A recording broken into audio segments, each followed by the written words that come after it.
So ito na, naku, lumalaki yung issue dito kay Tatay Harry Roque. Okay? Nagsimula yan mga papel-papel lang dun sa Pogo. O ngayon po, pati yung kanyang mga trip kasama nung kanyang special assistant nasisita ngayon at binubusisi ng mga netizen. Okay? Si Mr. Supranational, guwaping na assistant nitong si Tatay Harry Roque. Okay?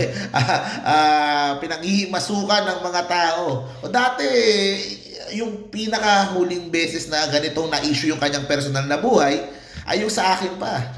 'Di ba? Yung sa akin, ang issue nun is biological daddy. O ngayon naman, siya ay napagbibintangan na sugar daddy naman. From biological daddy to sugar daddy. Okay? Pero pakinggan natin yung kanyang mga sinabi, okay? Para let's hear yung side ni tatay. Puno ng pulis na wala pong kriminal na nakita sila doon sa mga sulat. Yan po yung mga papeles na appointment at wala po talagang kriminal na intention. So, linaw na po yan ang pulis. Okay. Siya po ay galing sa isang political family na De La Serna. Ang lolo po niya naging dating gobernador ng Bohol. Ang lolo niya sa side ng nanay niya ay dating vice mayor. Siya po ay isang college graduate at siya po ay kinuha po bilang isang IT. Sila pong nag-handle, isang grupo po yan ng mga magbarkada na nag-handle po ng aking IT, no? Ang aking social media presence. No? Kami po ay nasa Malacanang at kami po ay nasa Ilocos. Well, siya po ay dati ko ng empleyado. No? Yun ang anak ko po. Well, proud na proud itong si Tatay Harry. Nakakainggit. Nung sa akin noon, parang hindi naman siya proud. Nung lumalabas yung issue na baka ako ay baka siya ang aking biological daddy. Diba? Ay, parang ako ay, sinasantabi na, wala ako. Pero ngayon, proud na proud si Tatay dito kay Mr. Supranational. Okay? At mukha namang maayos yung lalaki, mukha namang kayo talaga masyadong puno ng mali siya yung mga utang. IT naman pala IT. O, alam niyo kayo, ba't nilalabas yung ITTT? So, ayun. Pero yan, talagang yan po yung issue na binabato ngayon. Actually, may lumalabas na video din, hindi ko alam kung siya to Siya kaya to, guys? Sinabi na po ng Ito, meron parang sumasayaw din na merong mga sumasayaw din na mga video sa mga trips. Hindi ko alam kung si Tatay Harry ba to. Pero siya po ngayon ang laman-laman ng social media, okay? Kasi talagang trending yung po si IT. At ito, pageant person pala dapat. Trending ngayon yung ito, meron mang humihirit. Ito yung sabi ng iba. Wala tayong issue sa sexuality at preferences ni Harry Roque. Ang issue ay paggamit ng pera ng taxpayers para sa allowance at special appointment ng alleged na lalaki niya.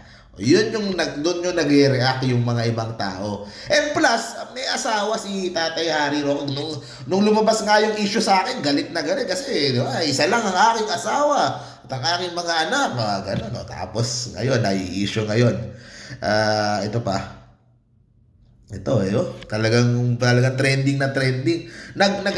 I think nagtanggal na ng social media itong si Mr. Supranational. Ayun, nadamay siya dun sa issue na to. Nitong meron ba nakita ko sumasayaw sa sumasayaw sa ito. Anong kanta ba to? Siya ba to? Si Tatay Harry ba to? Ulitin natin. May mga ganyan pa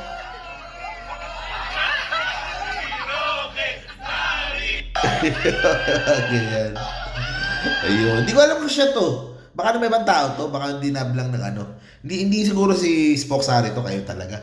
Mga papakalat ng fake news. Sari Roque ba to? Hindi naman makamukha lang. Parang masyadong mataba ito. Pero yun na po yung point ko. Ang daming mga lumalabas na mga fake news na mga Sa akin, parang syempre bilang someone na alleged na pagkamalan na anak ni Tatay Harry Roque. Nasasaktan ako para kay Harry Roque, yung mga hirit-hirit na ganyan sa kanya, and Di ba? Eh, gusto lang naman niyang mag-travel in peace, di ba? Tapos na ngayon na nalalagyan pa ng mali siya at na ano pa. So, parang nasasaktan din ako para sa kanya na ewan. Pero, ganun talaga. Sa akin lang, tingnan kung meron bang mga links doon sa Pogo sa Pora. O tapos meron bang irregularity doon sa pag-i-empleyo sa kanya nitong IT na si Mr. Supranational. At bakit yung mga papeles doon nakita sa Pogo. So sa ayaw at sa gusto nako. Alam mo na ngayon ko lang naisip paano ipatawag sila sa kongreso pareho. 'Di ba? Kung naalala nyo nung kay Leila de Lima, yung si Junel ba 'yon? Si Ronel, ano pangalan yung kay Leila de Lima, nakalimutan ko, yung driver, 'di ba? Paano kung ipatawag din itong si Spoksari sa Kongreso o sa Senado? Ipatawag din itong si Mr. Supranational diyan sa Senado or Kongreso. Nako po. Ang laking problema yan para kay tatay. Nako, baka hindi naman baka nasa-suggest ko pa, baka may makarinig nito, gawin tuloy. Pero anyway, lumalaki po yung mga issue dito kay tatay.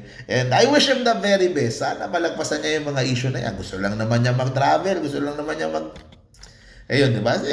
Lalabas at lalabas naman yung mga katotohanan in the coming months and weeks regarding doon sa kung anumang mga ties meron sa mga Pogo, di ba? Habang napapasok yung mga Pogo, mas makikita kung ano yung mga irregular na mga nangyayari dyan. So, yun guys, thank you very much po. See you po sa next vlog po natin. Stay safe parate. Bye-bye.